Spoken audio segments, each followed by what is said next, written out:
All right, we can go ahead and get started. Good evening, everyone. Welcome. We're going to do Zen practice this evening for about an hour. My name is Robin. Some of you have been here before. Who's been to my class before? Okay. So you're all familiar with meditation and Zen meditation. Who's never done meditation at all? Who's never done Zen meditation? Okay. So basically, the difference with Zen meditation and other meditations you may have experienced here is Zen is a practice of silence and stillness. So I will give you some suggested instructions at the beginning for how to proceed. I'll ring the bell, and then you won't hear me talking to you until the bell rings. So it'll be up to you to remember what you need to do. Basically, you're going to breathe. You're going to have a certain posture that you're going to try to hold. And I'll give you some ideas for what you can do when your thoughts come up. So we do really talk about stillness in Zen. We talk about having the body be still. So I'll suggest to you that you choose a posture that you feel like you can maintain for roughly 20 minutes. If your nose itches, I'm going to ask you to try to not scratch it. And just observe what that feels like. What does that come up? What comes up for you?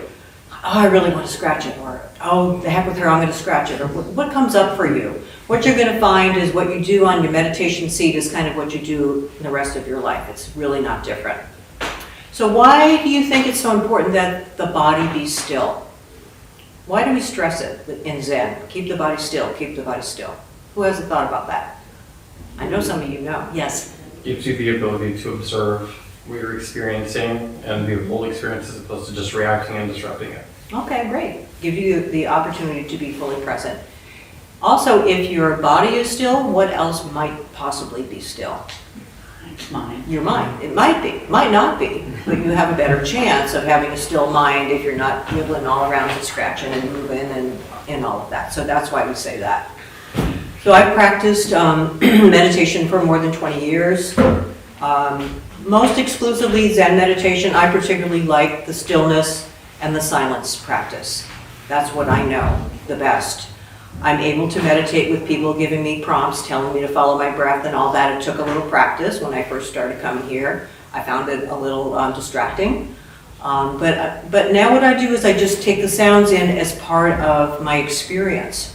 So when we're meditating, we're going to be following our breath, and I'll give you more on that. We'll be hearing sounds. And if you would like to track bodily sensations and noticing them, you can do that too. So a sound shouldn't be a disturbing thing or a distraction. It's just a sound, okay? All right, so I'll ask you to pick a posture. If you're sitting in a chair, you want to sit up straight, both feet on the floor or on your cushion, nothing in your lap. And just pick something that you think that you can commit to for 20 minutes. Like, can I sit like this for 20 minutes? And so try to figure that out now, okay? I'm going to sit up straight. The other thing you want to do is, what am I going to do with my hands? Your hands could be in your lap. Your hands can be, some people like to fold their hands one in the other. Some like to do what's called the cosmic mudra, where one hand is in the other and the thumbs are touching. The touching of the thumbs is just a noticing point. Just something else to focus on besides what might be going on in your mind. So you might be meditating and notice like, oh man, my thumbs have drifted apart. Well, my mind probably drifted too, so it gives you another cue. All right, so that's hands. What I find is the best way to focus on meditation is following or observing the breath. Really get anchored to your breath. So if you would all now put your hands up on the top of your chest and take a couple of deep breaths and feel that sensation. That's what you're going to be tracking. You feel the chest rise, you feel the chest fall. So that can be your anchor. All right. Someone once mentioned that she feels the breath most acutely with most awareness in her nostrils. Whatever works for you, do that. Okay. So you've got your breath. You're going to be noticing breath in, breath out, breath in, breath out.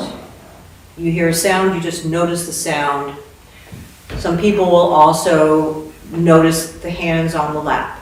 So you have a possibility of 3 different things you could be paying attention to or being aware of to keep your mind from spinning. It may still spin, but it may have less of an opportunity.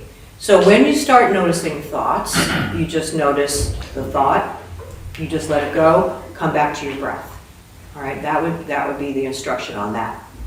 Other than that, I don't think there's any other instructions. So you want to just keep remembering what you're here to do. It's really easy. Oh, eyes, I didn't say eyes. If you're used to meditating with your eyes closed, my caveat about that is that can make you feel sleepy, and people nod off with their eyes closed. But if that's the only way you can meditate, then meditate that way. If you can have your eyes downcast, maybe half open, I feel that's optimal. That's my practice and that's my opinion, because you're still in your experience. You're not shutting anything off. I can still see my periphery, but I'm not focusing on anything. So that's the option for eyes. Okay? Questions before we get started? You all pick a posture you can do for 20 minutes. It'll be about 20 minutes. I'll ring the bell. After I ring the bell, in Zen tradition, we usually do a little hand bow, just out of respect for what we've just done. We call this our practice. You can join me in that. You don't have to. It's all optional. All right? So just remember, when you are meditating, you're trying to stay focused in present moment experience, in this now. If you notice that you're off daydreaming, you may want to keep daydreaming, because it can be really seductive to daydream. But remember, for right now, I'm meditating, so let go of that thought. All right? All righty.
Before I invite you to share something of your experience, I just wanted to acknowledge the people who have joined us online. We have 6 people watching. Welcome. Thank you for joining us. If you have any questions or comments, there's a chat box on your screen. Please put them in there and I'll do my best to address them for you. So, just a reminder, we all benefit from each other sharing. So if anyone would care to share something about what this meditation was like for you, I would invite you to do so. Yes? Something that was hard for me that I've had it before is that I feel like I focus too much on my breath and I start like gasping. Like hyperventilating? Yeah, I'm like, oh my God. And like, I don't know how to like. Maybe think about just observing your breath. You don't have to do anything with it. Just observe it. Maybe try that. Yeah, that's a good awareness. Yeah. Who else? Nancy? I like the fact that there's no talking, Okay. that you can just really get into the meditation. Yeah. Did anyone else feel that way? Yes. Do other people feel like totally the opposite? Like, I need you to remind me, I need you to remind me. It's okay, because that's mostly what we're going to run into, and whatever works for you is what works for you. Some of you have had experience with silent meditation and kind of like it. Like I mentioned, that's been my practice for a long time, so it's what I'm most used to. But it's always good to like break out of your comfort zone. For me, my comfort was silence and stillness. So when I first started coming here and people were like coming in late, making the chairs squeak, and people were talking, it was hard. But now it's okay. So sometimes we have to try something different. Yeah. Who else had an experience they'd like to share? Dana? I felt a real tightness in muscle on one side of my back. Oh, okay. And it was just being with it was interesting. Yeah. I wanted to move and relieve the pain. Right. That can be hard, practicing with pain. So what happened when you just were with it? Did it change? Did it get better, get worse? Not really. Not really, just stayed the same? It stayed the same. Right. Just Yeah. a little tired. You had something. Yeah, it did get difficult for me too. I started to feel a lot of tension in my body, like that I was tensing up. I had, or just like beat a sweat off my forehead, scratches and stuff like that. And it did take me a minute, again, come back to my breath and, not to do that. And, the urge to itch, did go away and stuff like that. So, interesting. Right, the itch that didn't go away, but you lived through it, right? I know, sometimes it's just so automatically, we're itching, we're gonna scratch it, we don't even know that we've done it. So meditation, again, is training us to be present in this moment with all the things, with the sound, with the sensations, with the breath, with the thoughts that come, and then hopefully we let them go. Sometimes you'll have lots of thoughts, and that can cause stress, because you're like, I'm supposed to be meditating, I'm not supposed to be doing all this thinking, try to like, let yourself off the hook and come back to your breath. And maybe later you can ask yourself, because like I mentioned earlier, how we are on our meditation seat is just a reflection of how we are in the rest of our life. So are there other ways that you're self-critical and self-judgmental? Probably. So we can learn a lot of things about ourselves. Yeah. Who else has a comment or question? Anybody fall asleep? It's okay if you did. Was anybody just bored out of their minds and just wanted to run out of the room screaming? Come on, I know there's at least 2 of you. No? Okay. Yeah, I saw somebody nodding. Thank you for your honesty. Okay, good. Any last comments before we get started on a little something else? Questions?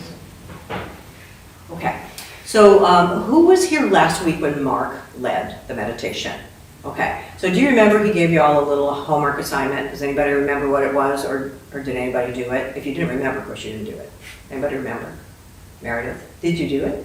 I tried. Can you tell people what the homework was? He basically was challenging us to not gossip, not speak Right. He talked about the not gossiping. Yeah. another person if they were not present. Mhm. And it wasn't even necessarily like speaking about someone in a good way or a bad way. It was just Just don't do it. don't do it. Yeah. How was that for you? Well, it was fine until Thursday happened. Oh, no. Yeah. It's fine if everything's going along well, but then. Until a thing happens. Yeah, exactly. Yeah. Yeah. Did anyone else try the not gossiping thing? Yeah, I thought he gave us an additional. He did give us an homework. additional one, yeah. Oh, But I that's think the good. not gossiping one is a particularly hard one, yeah. Yeah. Anybody else try that? Good for you for being brave. I tried it too. It's not easy. Like I said, when everything's going fine, it's like, but when it's not, you know, like how do I not talk about this? Okay, so Mark also asked us, do you remember what it was, Dana, the second thing? If things felt positive or negative or just neutral. Right, so the challenge was check in through, you know, through the week, whenever you can think of it, whenever you can remember, are your thoughts positive, negative, or neutral? So it's just a way to check in with ourselves. Were you able to do that, Dana? Pretty negative. Pretty A negative, lot of the okay. time. All right. Self-critical. Mm-hmm. Not so much critical of other people, but, you know, that little self-critical voice inside Yeah. us. Yeah. Often going crazy. Uh-huh. So a good awareness. Who else tried it and found something about it? Yeah. I did, and I actually walked here last week, and then on the way home, I walked home again, and it was dark, and I had a lot of negative thoughts too, but mine was mostly, oh my God, there's a dark corner, there could be somebody behind there. You know, Yeah. it was 8 o'clock, I live here, I know that this is a safe Right. neighborhood. Mhm. And then I thought exactly those things, you know, I live here, this is a safe neighborhood, I know that I'm safe, and I kind of was able to let go of it a little bit. Okay. And then I forgot about it for a few days, and then I caught myself again with mostly negative thoughts too. And then I thought, well, how do I turn these around? And so I'm back here today for your wisdom. Okay. And you have the wisdom too. And so you did that. You were able to turn them around. You got the negative self-talk. You identified it as fear. Maybe this is not realistic, and how can I talk myself down off this ledge? And you did that. And really the teacher is within all of us. And we all hear that and nobody ever believes it. But it's really true. You know, even the Buddha said, be a light unto yourself. So we all have it. You know, we really do. Anybody else try that practice? I checked in with myself when I would remember. That was the same thing. I realized maybe I'm the only forgetful person in the room, but if I don't have a sticky note somewhere where I'm going to see it, I'm like, oh yeah, what was I supposed to do again? You know, so I have reminders. So I find it's helpful when you do a practice, when you agree, like, okay, I'm going to try this, maybe just give yourself reminders where you might see them, like on your steering wheel of your car, on your bathroom mirror, on your refrigerator, wherever, okay? Because I'm gonna give you another one for the next week. Mark will be back, and I'll also be here, and we can talk about this next one, okay? So, as you guys know, whenever I come, I usually bring a book or an article to share something with you. And this one is by, the author was Thich Nhat Hanh. He was a famous Zen master who recently died. Probably you've all heard of him. This one is called Transformation and Healing. It's about some sutras on the four establishments of mindfulness. And what jumped out to me was the word mindfulness. And he says we need to nourish mindfulness in ourselves by the practices of conscious breathing, hearing the sound of a bell, and many other skillful means. So I first want to just ask you, what does mindfulness mean? What does that word mindful? It sounds kind of fancy, you know. Is there a simpler way we could say mindful? I'm being mindful. What does that mean? Aware. Aware. Mm-hmm. What else? Like present in the moment. Present in the moment. Anybody else? Mindful of your thoughts. Right. Mindful of your thoughts. How about just, yes, go ahead. Considerate. Considerate. Okay. How about just paying attention? I'm going to pay attention. All right. So here's my suggestion to you guys for the week. And write it down on sticky notes. Find ways that you can be mindful during the week. So we're mindful when we're sitting in meditation. We're mindful of our breath. We're mindful of sounds. We're mindful of body sensations. Where else could you be mindful? Could you be mindful driving? Dana said Brushing your brushing teeth. your teeth. You could be mindful of brushing your teeth. How many of us brush our teeth and we're not even knowing that we're brushing our teeth? We're thinking about what we have to do. We're looking at our phone and we're listening to the radio, whatever. Can we just do one thing? Brush our teeth. Just that. And focus on that sensation. From the beginning, from the wetting the toothbrush, to the putting on the toothpaste, to the brushing the teeth, to hearing the sound, to tasting the toothpaste, to all of that. And you might think, well, what's the point of that? We're just training ourselves to be mindful, paying attention to what we're doing, because we're often not. We often miss our life because we have this yada, constant dialogue. So it looks like Dana's going to be mindful of brushing her teeth. Great. Who else has an idea of how they could be mindful? Cleaning. Pardon? Cleaning. Cleaning. Instead of Okay. being mad about having to clean, just pay attention to what you're cleaning. Right. Just clean. When cleaning, just clean. Yeah. Who else? Yes. Listening to other people. Listening to other people. That's a good one. Because you know when you're talking to someone and they're like not there, you know it, you feel it. Yeah. And you have what? Eating. Eating. Can you say more about that? A lot of times I feel like eating is a social experience. We share the day, the happenings of the day with Right. maybe somebody we live with or a friend, and we don't really pay attention to the texture, the nutrition that the food provides to us, because again, we're in our heads and thinking about other things, and then we might eat too much or not the right things and those kind of things. I think there's a lot of opportunity, but it's very difficult because it's such a social experience. Right, and eating is often in the company of others. What about those of you who live alone or have an opportunity to have a meal by yourself? I see you smiling. Could you be mindful? What happens to you when you're eating by yourself? What do you do besides eat? Watching things. Watching TV. Listening to things. Uh-huh. Talking. Exactly. So when eating, just eat. So if you have the opportunity, it's really hard in a social situation unless the people that you're with know that you're not like just not talking to them because you're mad at them, but I'm trying to do this mindfulness thing. Do you ever have the opportunity to eat by yourself? Yeah. So maybe if you could during the week, whenever you can, just eat. And it's going to feel uncomfortable. This gentleman was like smiling when I even said it. It's like, oh man, try it. It might be uncomfortable and just notice the discomfort. So rather than have the TV on or be scrolling through your emails or on your phone or whatever you do while you're eating, just eat. And you may notice a difference. And we'll talk about this next week. You may notice that you actually tasted the food, that you actually, and maybe slow down, maybe look at it before you eat it, notice the colors, notice the aroma, feel the texture in your mouth, feel the taste, etc. So that would be another way. Who else has another idea how they could be mindful with an everyday activity? Walking or running Okay. rather than listening to music or Yeah. kind of zoning out in some other way. Right. Walking or running, right. When you're walking, just walk. When you're running, just run. Notice your feet on the pavement. Notice the breeze, the sounds, maybe the birds, whatever it is. Yeah. What about driving? Can you just drive without turning the radio on? It's automatic. Ignition, radio, right? How about just ignition? Okay, sit for a breath, feel your hands on the steering wheel. Just check in with yourself, like, oh, okay, I'm driving, I'm paying attention. So pay attention, be mindful. You could also do it when you're taking a shower.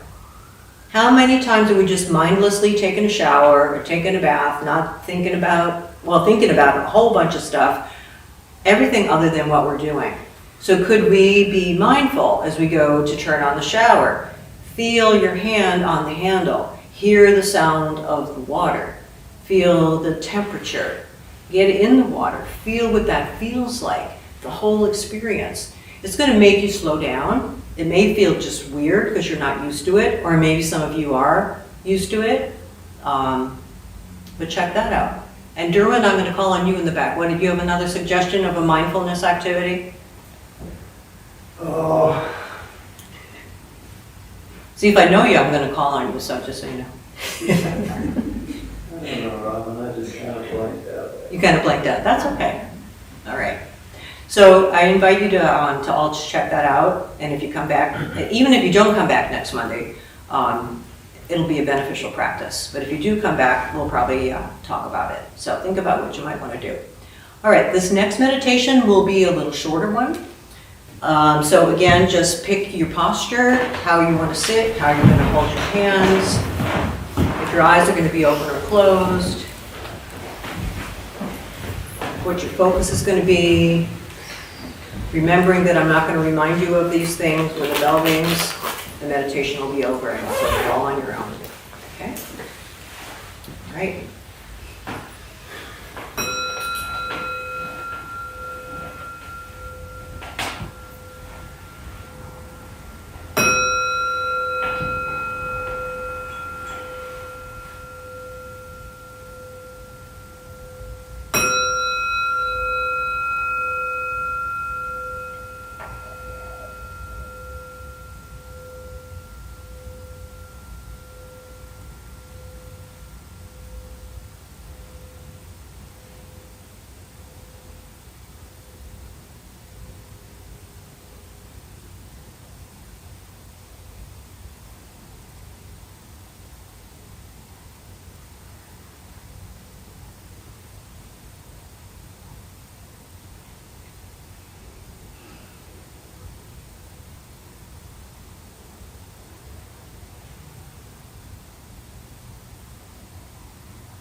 So any comments on this second meditation? Did you find it easier, more challenging? Janice?